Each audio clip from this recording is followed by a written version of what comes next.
So we all got kind of used to stage 2 load shedding, and we could plan around it. Now, a lot of knowledge workers can make a plan. You can hit a cafe with Wi-Fi and, use your battery on your laptop. But, seeing those videos of people having to throw away thousands of liters of milk because it went off, that's devastating. That's the end of the business there. And then if you think about it, it's not the end of the business only. It has an impact on the supply chain. It influences inflation. It impacts insurance. It's just such a ripple effect of all of this stuff. So my wife goes, I finally thought you getting this romance thing. I finally thought that it was a bit cheesy, but I was tolerating the cheesiness because you're getting it. Yeah. So anyway, I mean, that's the power of it, right? It can help a lot with creativity. I've used it. My daughter's birthday party, get some ideas, and you maybe don't use it verbatim, but you get a lot of different ideas. Welcome everyone to Accelerator. I'm very excited. I've got Renier Kriel here, and we're going to spice things up by talking current affairs and everything that's affecting the global and local economies, tech, and everything that's kind of affecting business owners. Renier, it's good to have you. Welcome. Thanks, Bobby. It's so great to finally be on your podcast. I've been looking at your podcast for some time, and I actually have a question. How did you decide on your own name that you're using for your podcast? I mean, Bobby Sequeira is like the natural podcast name. If I were to pick a name, that would be right up there. Well, thank you very much. Yeah, I was gifted, eh? Yeah, so to be honest, the Mastercast was the original kind of brand, and it came because I started as a Scrum Master. And then I thought of product master, and Mastercast became kind of the play on words there. So that's where it came. And then obviously I kind of branched off because I started in crypto, and then I started doing venture. So now I've got Accelerator, and who knows where this conversation goes, right? We might even have a new topic, a new name, and a new show. Right. Yeah, but Bobby Sequeira does have a ring. Thank you for that. So for today, we're going to talk a couple of things. We're going to talk about e-commerce. We're going to talk load shedding. We're going to talk things that are affecting South African business, and just kind of all the interesting trends that are happening around the world that's affecting what's happening. And I think we can't start a show like this without actually touching on load shedding. I mean, it has been devastating for everybody. I think we talk about, not being able to cook at home, but the thing is what it's doing to businesses, and it's scary. So a couple of days ago or a week ago, the Sowetan released on the front page all the businesses around South Africa that were on the verge of failing, liquidating, and just, not being able to exist anymore. So I thought it's important we just discuss load shedding, not only just in the tech industry, but the business at whole. Yeah, I think, Bobby, the big thing is massive shocks to the infrastructure and how we do things is what causes the impact, right? So we all got kind of used to stage 2 load shedding, and we could plan around it. And if you get your 2 hours at a time, you can make a plan around that. And I think a lot of businesses actually got geared to make do with that. But when we suddenly hit stage 6, and we have these spells where you go down 4 hours, 2 hours up, 2 hours down again, it's really hard and expensive to get a system with short turnaround time that can actually sustain that. Now, a lot of knowledge workers can make a plan. You can hit a cafe with Wi-Fi and use your battery on your laptop. But seeing those videos of people having to throw away thousands of liters of milk because it went off, that's devastating. That's the end of the business there. And then if you think about it, it's not the end of the business only. It has an impact on the supply chain. It influences inflation. It impacts insurance. It's just such a ripple effect of all of this stuff. The reality is, South Africans are tenacious, and in time we'll make a plan. It's just the nature of the situation is, making short-term plans are going to be really tough for a lot of different businesses, and a lot of traditional businesses that we've probably taken for granted. We work in the tech space. We talk about startups and people doing cool, innovative new things, but you go to the local supermarket and you buy your bread and milk and you just expect it to be there. Well, what if it can no longer be there, or at least at a price which is affordable to the majority of South Africans? Then we start to face some serious inflation issues. And we've seen a lot of inflation and interest rates going up because of that. But we're getting to a point where raising interest rates is not going to do anything about inflation, because inflation is being caused by external factors. And then it becomes really tricky for the Reserve Bank to navigate that. So definitely interesting times we find ourselves in. Look, lot of exciting developments in solar. Mm. You know, I've come to realize we actually recently did the piece on solar in our newsletter. So we did a bit of research on a lot of different things, and the total imports for solar panels was 2.2 billion this year already, rand worth of solar panels. Wow. And that's only in a month. So, you know, Yeah. people are pouncing on us going, you know, this is the future, not for large scale implementations necessarily. Maybe, you know, the biggest ones you'll see are shopping malls. And they're not really viable when you're speaking about, you know, light industrial and higher. But, you know, there's a case to say the future of electricity, not only in South Africa, but globally, is actually that we all power our own homes. Yeah. And, you know, I'm excited to see the prices coming down of solar panels. I looked 2 years ago, I think it was 5.5 grand, you know, between 5,000 and 6,000 rand for like some of the basic panels, and they're down to like 2.5 now. And the same for batteries. Batteries have probably halved in price the last 2-3 years. So, you know, if we see another, you know, a reduction by a factor of 3 or 4 in the prices of these things, it's going to become really viable for most houses to actually have their own solar, not only powering themselves, but pushing money into the grid as well. And I think that's exciting. Yeah, exactly. I mean, you touched on a number of things there, but like, I think what's interesting is how you talk about houses going solar. And we talk about the problem that is national. And I feel like in the Western Cape, we kind of live in a bubble. We're kind of not experiencing things like roads and everything that's broken. And so we sort of live in a bubble here. And then we had the mayor. They literally, the Cape Town mayor spoke about how they are going to start, we can now start making money out of giving electricity back to the grid.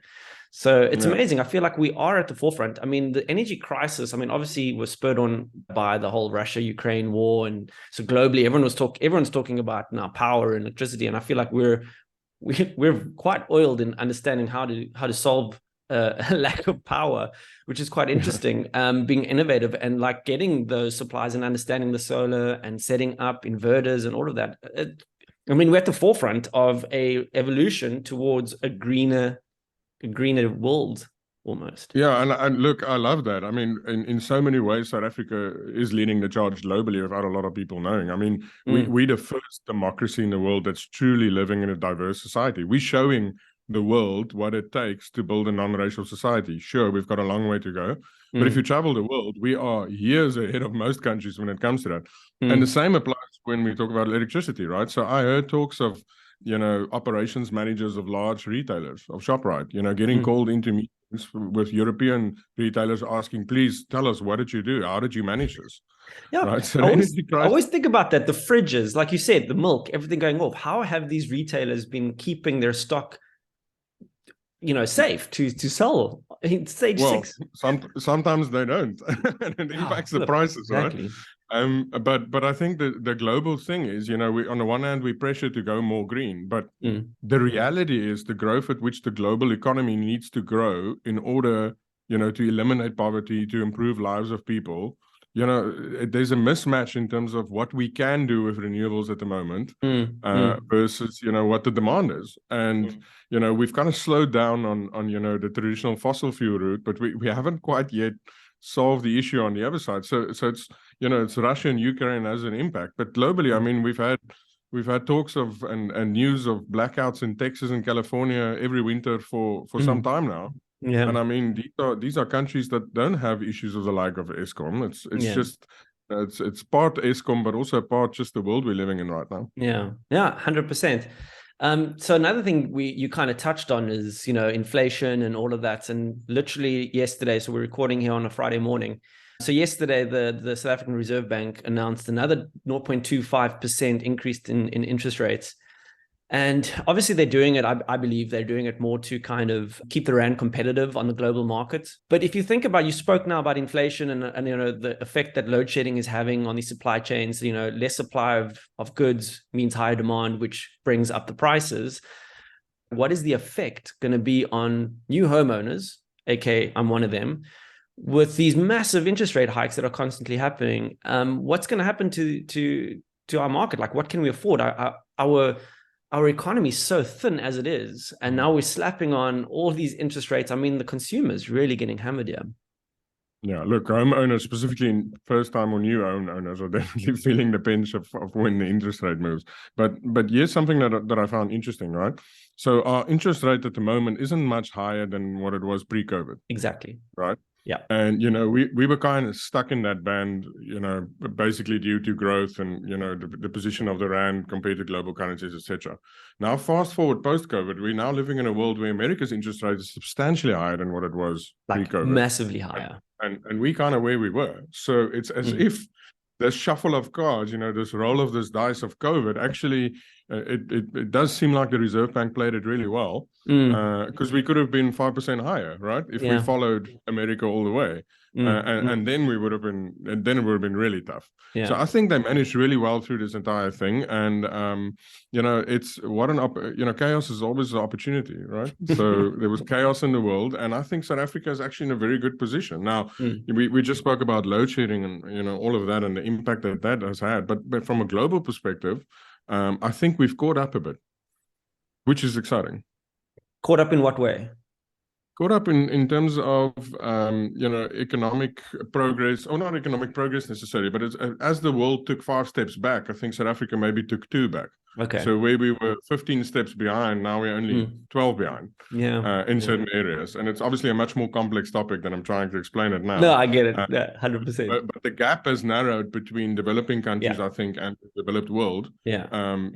We just spoke about how some places in the world now are faced with load shedding and power outages. Okay, they never were.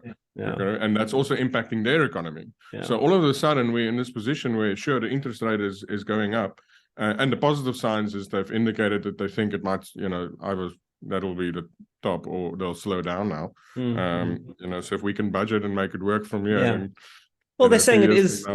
Yeah, well, that's the thing, right? They're saying it's kind of reached that limit now. The interest rates go in cycles, and we've kind of reaching the top. It can't go much further than this, I think. And like you said, we're back to normal now in terms of these things. So hopefully, if you can get through this, if you budgeted to where we are now, you should be okay. So fingers crossed. Okay, cool. No, but I think these are very important conversations. I mean, I have it with my wife, obviously as a first-time homeowner. It's important that people talk about this and understand, where we're going with it. Moving now to more tech conversation. ChatGPT, what an incredible like a wave, right? It almost feels like when Bitcoin first came around, in crypto, and everyone was making a noise about it.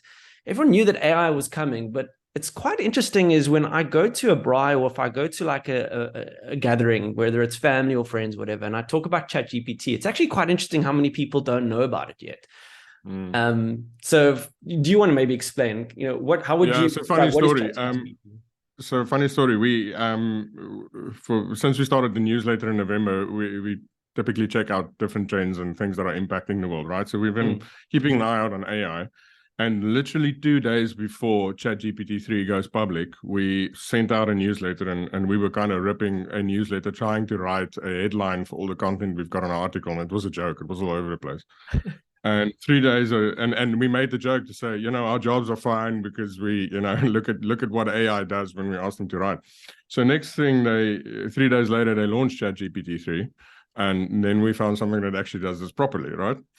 So we start playing with it, doing a bit of research, and if you don't know what it is, it's basically a conversational AI bot that's extremely clever, and it's been fed the internet, and it contextualizes really well. It keeps context of the conversations you're having, which is probably for me the most interesting part, right? Yeah, I know, right?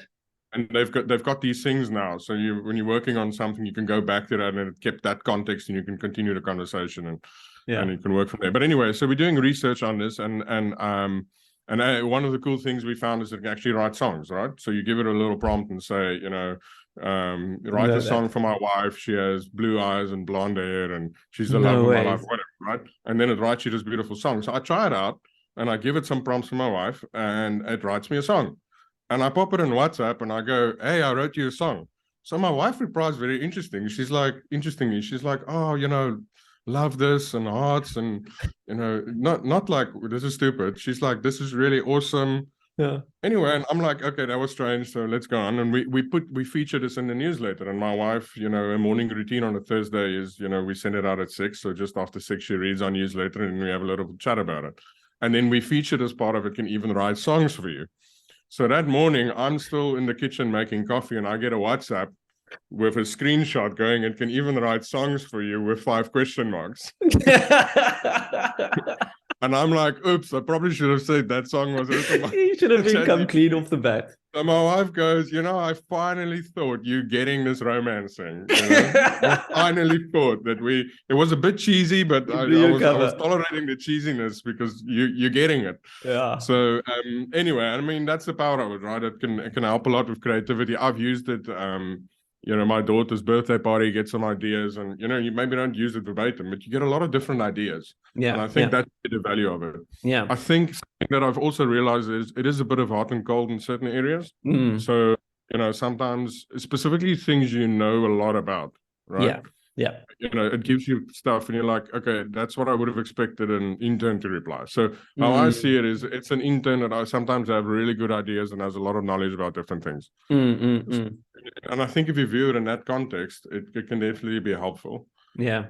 But the thing is, like, I've even heard of people, let's say you're not familiar with a certain subject, you're going into a meeting about that subject. Maybe it's a new business, a new partner, a new whatever.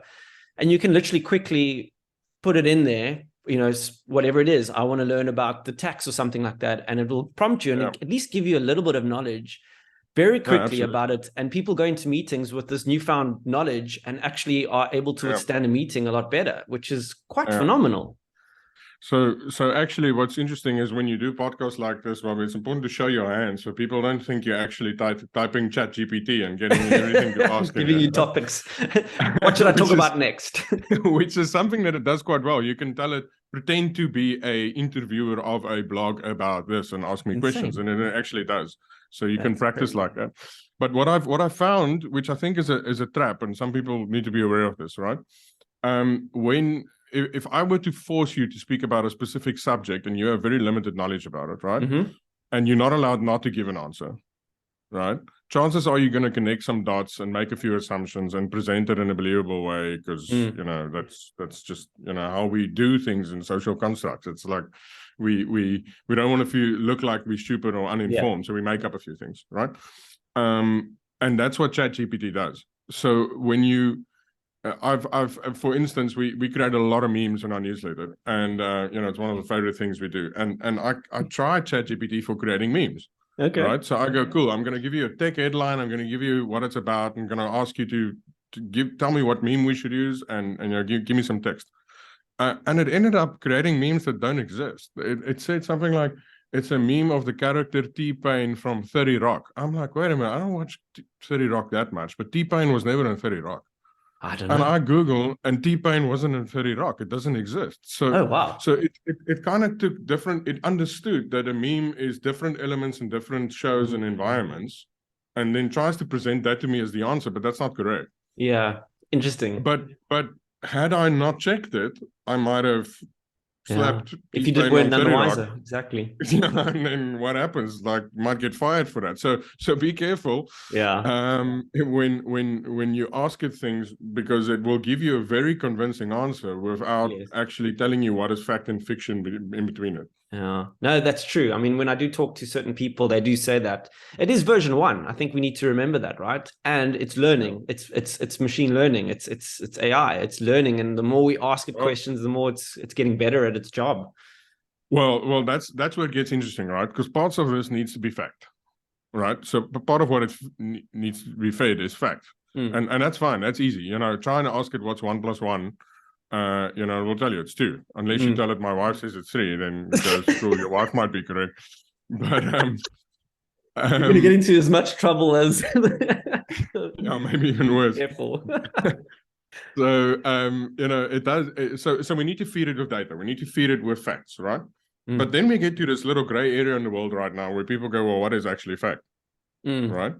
And at that part, it needs to do a transition. So first thing we need to figure out, or I need to figure out, is like, where's that line here, right? Because we have a lot of people disputing whether or not certain things are biological facts or not, right? Yeah. Okay, so that's one example of many of these things where people dispute fact. Okay, exactly. So we've got this problem where fact, we need to figure out where that line is. But the second part is like, once you cross that line, what becomes the fact for ChatGPT, right? Because what do they see as fact? Okay, so if we cross that line, and now we talk about subjects that are a bit more subjective, and some of these things they answer really well. They kind of try and give you context. But I mean, as an example, you could ask it, give me a good argument for communism, and right after that, give me a good argument for capitalism, and it kind of argues with itself in a way.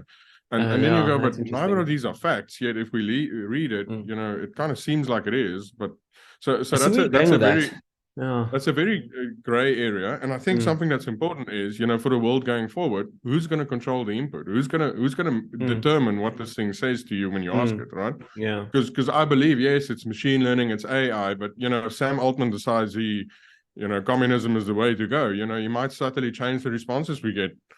Not that I think you would, but you might subtly change the responses and then slowly start influencing the world. Yeah. And you think about a $10 billion investment, part of that is, opportunity within the Microsoft ecosystem. But I also believe a part of it is control over the narrative in the global context. Yeah, no, it's interesting. Movies were made about this kind of stuff. I mean, literally Terminator 1980, whatever, kind of predicted that machine learning would kind of do this kind of stuff. And here we are. Speaking of which, have you seen that video of Boston Dynamics to make those robots? No. They're famous on YouTube. They have these videos of these robots doing all kinds of cool things. That jump and yes, do exactly. obstacles. Yeah, I did see that. Yes. Yeah? So they released a video about a week ago of like a guy who's like a contract worker doing maintenance on a ladder or something. And then this guy calls the robot and says, just pass me my tools. And then this robot jumps through things and grabs his tool bag and jumps up and throws the tools towards him. Yes, I think I did see that. And everybody raves and goes, this is amazing. The first thing that comes to mind is, what if that robot starts taking out a saw out of that tool bag and going all rogue on his boss? I mean, is there a kill switch close by? How does this thing work? Abort! Maybe I've watched too many Terminator movies, but yeah, exactly. It's all fun and games at the moment. But if we start plugging in some real intelligence into this, and I know they're very clever people, way more smart than me, that are working on these kind of issues. But it's moving fast now, and I think these conversations are becoming relevant. Yeah. So there's lots of things. So to just kind of its origin. I mean, Elon Musk was one of the first people to invest in this. And there was an interesting conversation that they wanted it to be free. They didn't want it to be owned by anyone. They felt like this technology was going to be too powerful to just kind of, let somebody own it, whatever. But that's changed now. And like you said, you just mentioned that Microsoft are putting in $10 billion into taking this further. And the stats are that ChatGPT has gotten more users. Like I think they reached 1 million in like a day, which is like the fastest conversion. Something ridiculous. And now it's at a point where they're not even I tried yesterday because I was talking to my brother-in-law and I told him I was talking about ChatGPT, and I sent him the link, but you can't sign up anymore. So they're actually like, there's too much on the server. They can't keep up with demand. So it's quite interesting how this thing's taking off. Yeah, I've seen some really interesting applications on the API side as well. There's a South African developer who built a WhatsApp line, and you can send it a WhatsApp. Yeah, I heard about something, and the ChatGPTs it and sends it back. So talk about sitting in a meeting and needing to sound smart about a specific topic. Like, there you go. Sorry, I just need to sort out something, and then asking a question and getting some context. So that's a sneaky little move. And then I also very quickly there's a guy in Stellenbosch, Kyle, and he built a lot of cool social innovations. He's part of Give and Gain now. And Kyle quickly built a bot where you give your company's website and the URL, and then you say what platform you want to make a social post on, and then it creates you social posts for looking at what your company does. I need that. Yeah. so and that was quick. That was like an overnight thing. So I think the real interesting stuff is going to come with, how are people going to integrate this? I'm thinking about an app, which is but I've got too many ideas. So I'll share it here. Maybe someone else uses it, gives me some equity or a high five or buys me lunch to say thanks. But like a one-man agency SaaS product, right? Mm-hmm. So think about it, Bobby. You need to create lots of content for social. You need to get your website. You need to do your SEO. It's so much mission. It's such a mission, right? Mm-hmm. So if someone builds a framework of putting all these things together, because that's anybody can use ChatGPT to do it, but if you don't know what to ask, you wouldn't ask the right things. You wouldn't get good responses, right? Yeah. So if someone takes the knowledge of the process of doing this and packages it into a workflow where you ask ChatGPT these things and it pushes it back, you can package that nicely in a little web app and charge a SaaS subscription, and you've got your marketing department sorted for a side hustler or a small enterprise. Renier, it's actually quite funny. I won't mention names, but I was working in a company recently, and they actually popped that kind of concept to me, but not AI. Just saying, hey, what is this process? Why is it so difficult? Can we create a product that helps people with this understanding this flow of doing exactly what you just said? So it's definitely a need now. For sure. You know what I mean? Now it's like, okay, but now we can use AI to do it instead. And I saw this tweet recently. It's like, all right, everyone, time to put AI back on your pitch decks. Yeah. I saw another comment. Someone said everybody that was Web3 experts last year are AI experts this year. Exactly. I don't know, Bobby, is this a pivot, actually? I know you talk about crypto a lot. Like, is this your segue into becoming an AI expert? Yeah, exactly. Yeah. So old news. Crypto is so like 2020. Come on, let's move on. AI it is. But anyway, like, if anybody uses this idea, just cut us in, at least buy us lunch, thank us, give us a free sub. We'll use your product. There we go. Agreed. But we need it. Okay, cool. So yeah, we're doing pretty good with time, actually.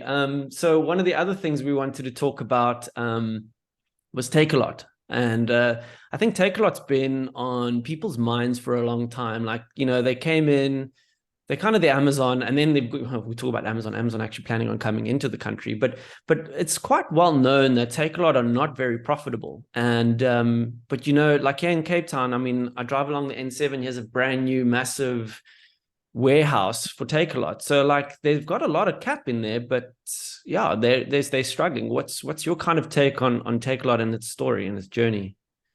It's fascinating, right? And I mean, Amazon, the store has never really made money. Amazon makes money out of AWS. So e-commerce doesn't make money. Interesting. So it's fascinating if you look at South Africa and think, well, if they can't pull it off in the US, like how on earth are they going to do it here? But I think there's a part to it which I think is really interesting, is the proximity and the opportunity cost of not having in that space for a company such as Naspers, right? And I recall some time ago I had the opportunity to build a startup concept with one of the senior people at Naspers, but like as a side project. They built it on the side. And they've been in Naspers for years. And we had the conversation about Sari and Roy Rooser, right? Now, if you don't know Sari or Roy Rooser, magazines. They were Afrikaans magazines for, I don't know, stay-at-home moms. Like, I never read it. But anyway, it was in that side of the magazine shelf, right?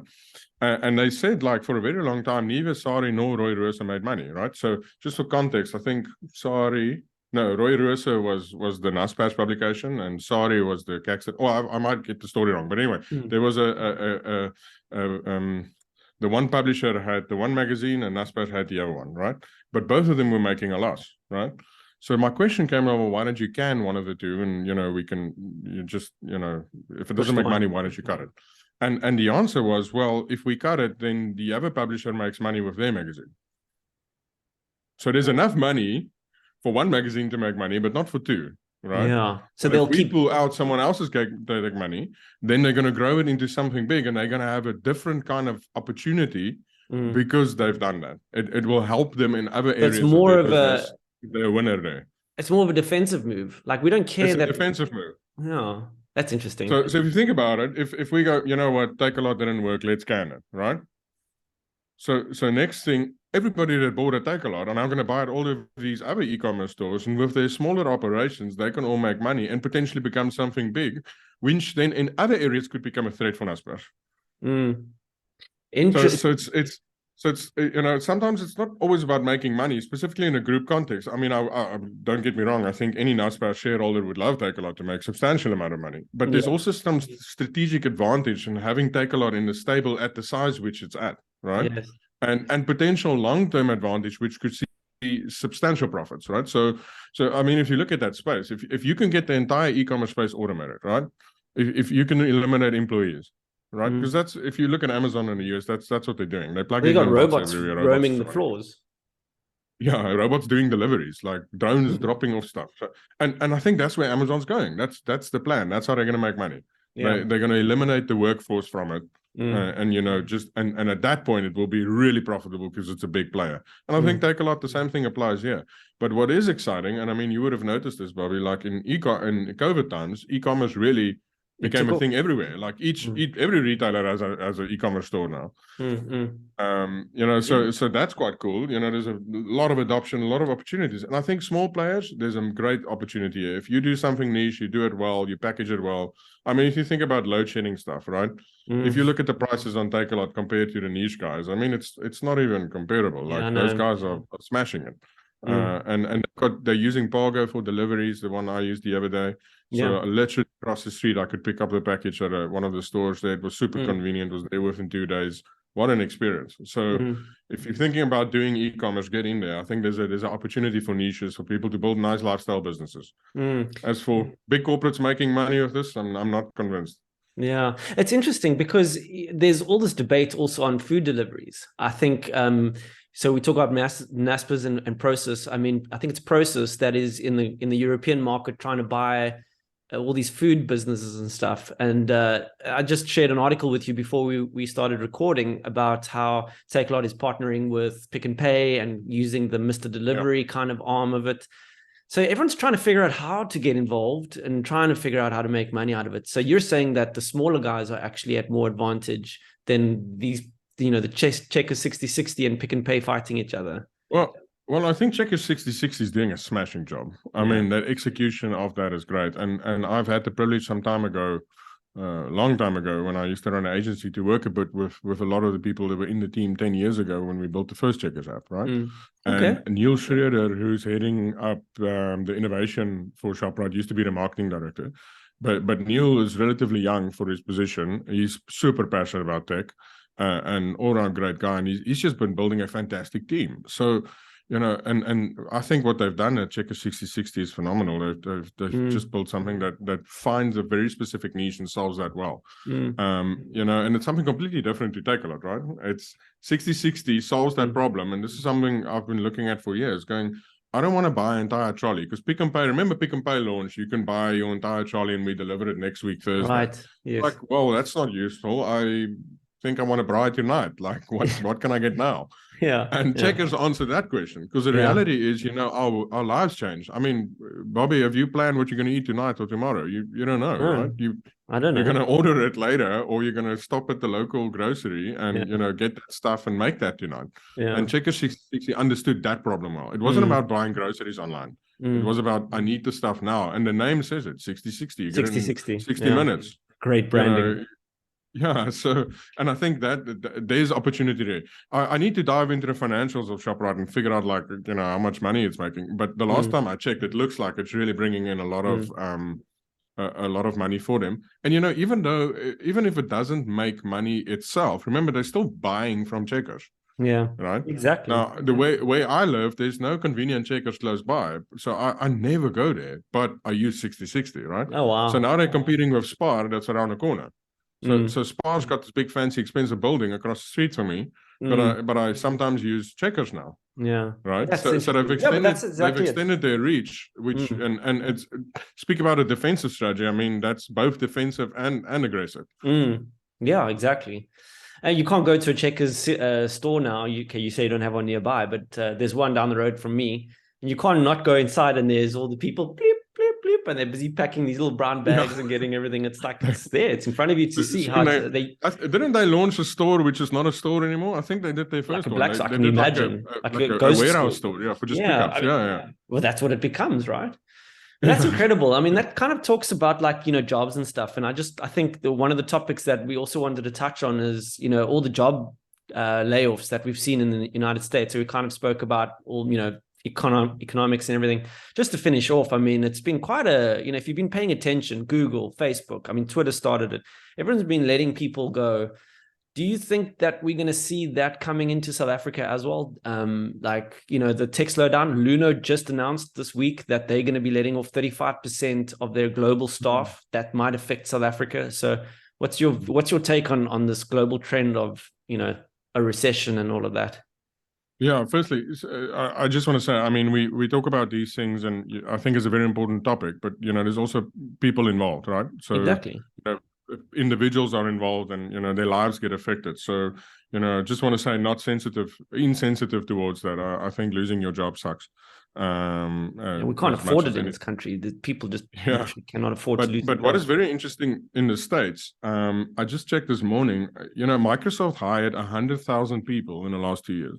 Wow. Hectic. Okay. So now they're retrenching, I don't know how many, but it's not 100,000. No, it's not 100,000. It's not even close. It's not even close. No, I think it's like 15 or 10, something like that. Yeah, something like that. So you think about it, they're retrenching 10% of the people that they overhired. Right? So, ignoring everything else, maybe they just overhired. But us sitting on the outside, we look at this, we got 10,000 people are losing their jobs. You go, well, 90,000 people got jobs. So and these companies are so enormous, like, it's the numbers look high, but if you look at the bigger picture, it's kind of, you can understand that they've overhired. Something that I do find interesting is, which I think we'll see, you're asking about the impact of South Africa. I think it will impact South Africa a bit less, because in America they tend to overhire for opportunity. They go because it's easier to hire and fire, right? So they go, a lot there's easier. an opportunity, revenue's up, and you can imagine these CEOs are sitting around going, if I don't do something about this opportunity, if I don't hire 100,000 people in the next 2 years, I might get fired, right? Okay, I don't think they're worried about getting fired, but shareholders would put pressure on them to go, why are you not doing something about this opportunity? Right? It's expected for them to hire that many people. Okay. Sure. And then when things change, it's also expected, shareholders also expect them to cut it down, right? So it's almost just the nature of how these things work. I mean, everybody thought, because it was a bet, right? Everybody said, look, online adoption is going through the roof in COVID. What are we going to do? Is it going to come back to before COVID, or is it going to continue on this trajectory? No one knew. So these companies took bets and said, it's going to continue. We need to make sure we keep growing, right? And now that we're seeing, well, it's not continuing on a trend, they're going, okay, we need to correct here. And Microsoft, I mentioned the amount of people that hired. It's the same for all the tech companies. You go look at it, they hired a substantial amount of people. The one thing that is interesting is Apple didn't. How is it? So Apple didn't overhire, nor is Apple retrenching everybody. So Apple's been quiet in this whole story. You're right. Yeah, so Apple it's such an interesting. I mean, for so many reasons, it's such an interesting company, right? But it's as if they don't get affected too much about outside noise, and they just quietly go about their business and hire who they think is necessary and grow the company from there. And I think also, Apple's probably built the level of credibility with shareholders that people don't pressure too much for different things when it comes to Apple. They know what they're doing. Yeah, that's a great business model there. Apple really. No, it's fantastic. What a fantastic hook, line, and sinker. Been Apple-fied with all my devices. Yes, they got me good. Eh? Yeah, they got you good. They got me good. But locally, I mean, Yoko also retrenched. What was it, 20-25% of their staff a few months ago? Really? Eh? I didn't hear about that. And then we've got Luno cutting down. Luno probably they felt a bit of the with crypto winter. But also, the parent company taking a lot of strain. They're in big shit. I mean, they're in the big spotlight at the moment. So that obviously had a bit of a ripple effect. But locally, not a lot. It doesn't seem like a lot of companies overhired. So, we'll see natural. If the recession hits, we'll see natural, pullback in terms of hires and cutting some workforce. But I don't think to the scale of what we're seeing with the US tech layoffs. Yeah, look, our labor laws are here in our favor. I mean, it was designed to kind of do that. So the adverse effect of that, the opposite effect of that is that companies don't, like you said, they don't overhire. They're a little bit more cautious with their hiring because, it's a lot. Yeah, it's a very different climate and might work in our favor in this climate. So let's see how it rolls. But Renier, this has been awesome. And I've really enjoyed it. And I look forward to doing more of this with you. But for the people watching and listening, if you've gotten this far, please leave us a comment. Let us know what you think about this concept. If you want to see more of it, let us know. And I look forward to doing this more. So Renier, thank you for joining. Awesome. Thanks, Bobby. It was fun. Cool. And scene. Cool. We're going to get cut off, but what do you think? Yeah, I think it's cool. Yeah. I think maybe also, if you have 5 minutes, we can jump back on and just have a chat. Okay, cool. We can just do it on Google Meet. Okay. Cool. All right. Chat to you there. Cheers. All right.